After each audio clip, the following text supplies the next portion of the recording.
হে everyone, আজকে যাবো জগদ্ধাত্রী ঠাকুর দেখতে। সেজন্য দেখো রেডি হয়ে পুরো নাচতে শুরু করে দিয়েছি। আর নাচতে নাচতে চলে আসলাম আমরা পুরো মেলার কাছে। মেলার কাছে এসে আমাদের গাড়িটা পুলিশ কাকুরা দাঁড় করিয়ে দিল টর্চ আর লাঠির ভয় দেখিয়ে। এখন নাকি সারা রাস্তা আমাদের হেঁটে হেঁটে দেখতে হবে। তো চলো কি আর করা যাবে, হেঁটে হেঁটেই দেখি। আর সামনে দেখো লাইটিং এর ভিতর একটা মেয়ে নাচতে শুরু করে দিয়েছে। তো ওর নাচ দেখে তো আমারও নাচতে ইচ্ছা করতেছিল। তো এই যে দেখো সারা রাস্তা তোমাদের এখন লাইটিং দেখাতে দেখাতেই নিয়ে যাবো, আর কি করা যাবে। এই যে দেখো প্রজাপতির সঙ্গে একটা সেলফি তুলে নিলাম। আর গাইজ এই যে এটা হচ্ছে আমাদের একটা আইকনিক জায়গা। ছোটবেলা থেকে এই জায়গায় কত কিছু যে দেখেছি, কত দাদা দিদিরা স্কুল ফাঁকি দিয়ে এখানে এসে বসে থাকতো, আমাদের সময়ও অনেকে এসে বসে থাকতো।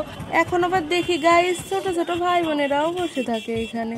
সব এখন বাদ দিয়ে প্যান্ডেলটা দেখাই। দেখো প্যান্ডেলটা কত সুন্দর হয়েছে। এখন আমরা ভেতরে গিয়ে তোমাদের দেখা। আর যে দেখো গাইজ কতগুলো ট্রফি সাজিয়ে রেখেছে, ভাবলাম কয়েকটা তুলে নিয়ে চলে যাই বাড়িতে, সাজিয়ে রাখবো। আর সাজিয়ে রাখা গাইজ ভেতরে ভলেন্টিয়ার্সরা এত বাঁশি বাজাচ্ছে, আমার তো পুরো কানের বাঁশি উড়ে গেছে। এখন যদি ট্রফি নিই তাহলে তো আমার কান আর থাকবে না। কানের মায়া করে আর ট্রফিগুলো বাড়িতে নিয়ে আসলাম না। তো আজকে আমরা এই যে প্রথম ঠাকুর দেখছি, এটা হচ্ছে আজকে প্রথম মা জগদ্ধাত্রী। তোমরা দর্শন করো। আর কত সুন্দর হয়েছে। এই যে আমার মা, পাশে ভাই আর কাকি আছে। পুজো প্যান্ডেলটা ভাবলাম একটু তোমাদের ভালো করে ঘুরাই দেখাবো। তো কি আর দেখাবো, কানের মধ্যে যা বাঁশি বাজাচ্ছে। থাম রে ভাই থাম, আমরা এখনই বেরোয় যাব। তো পুজো প্যান্ডেলটা থেকে আমরা বেরিয়ে আসলাম। তারপরে দেখি পাশে আর একটা পুজো হয়েছে। তো এইখানে আমরা আবার চলে আসলাম। তো আমি আর ভাই যাচ্ছি আগে আগে, আর আমার মা দেখো পেছনে ভিডিও করছে। তো আমি মাকে বললাম মা থাক, আর করতে হবে না, চলো একসঙ্গেই যাই। এই পুজো প্যান্ডেলটাও বেশ সুন্দর হয়েছে। আর দেখো বাইরে দিয়ে করেছে তাল পাতা খড়, এগুলো দিয়ে প্যান্ডেলটা করেছে। আর ভেতরে আদিবাসীদের গ্রাম্য সম্প্রদায়ের ওই থিমটা করেছিল। তো বেশ সুন্দর হয়েছিল থিমটা। গাইজ আমার মতন পাগল কয়টা আছে একটু বলো তো। আমি সুন্দর করে পুরো সিনারিগুলো ক্লিপ নিয়েছি, তারপরে দেখি আমি ক্যামেরাই অন করিনি। লাস্টে বেরিয়ে যাওয়ার আগে একটুখানি ক্লিপ তোমাদের দেখানোর জন্য নিলাম। আর এই যে দেখো এখানে হচ্ছে শিকার করছে, তীর ধনুক দিয়ে আগুনে পোড়াচ্ছে পশু, ফলমূল সংগ্রহ করছে। তো এরকম অনেক রকমেরই সিন ছিল। তো এইটুকুই আমি তোমাদের জন্য ক্যামেরা বন্দি করতে পেরেছি। তো এখন আমি বেরিয়ে যাচ্ছি। আর একটা গান বাজছিল, খুব সুন্দর লাগছিল গানটা। এখানে আমরা বেরিয়ে যাচ্ছি আর ভাই আমাদের ক্যামেরা করে দিচ্ছিল। তো একজনকে তো ক্যামেরা করতে হবে, তো ভাইই করছিল।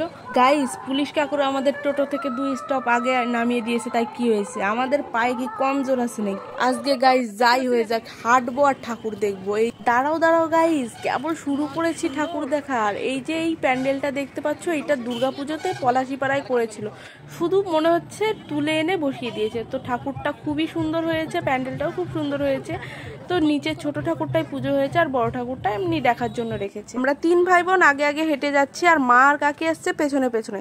তো তোমাদের একটা কথা বলি গাইস, আমাদের কৃষ্ণনগর, আমাদের চন্দননগর সবাই আমরা চিনি, জানি, মানে জানি জগদ্ধাত্রী পুজোর জন্য বিখ্যাত। কিন্তু আমাদের তেহট্টও কিন্তু কিছু কম যায় না। লাইটিং বলো, প্রতিমা বলো, সব দিক দিয়েই বাড়ির কাছে আছে।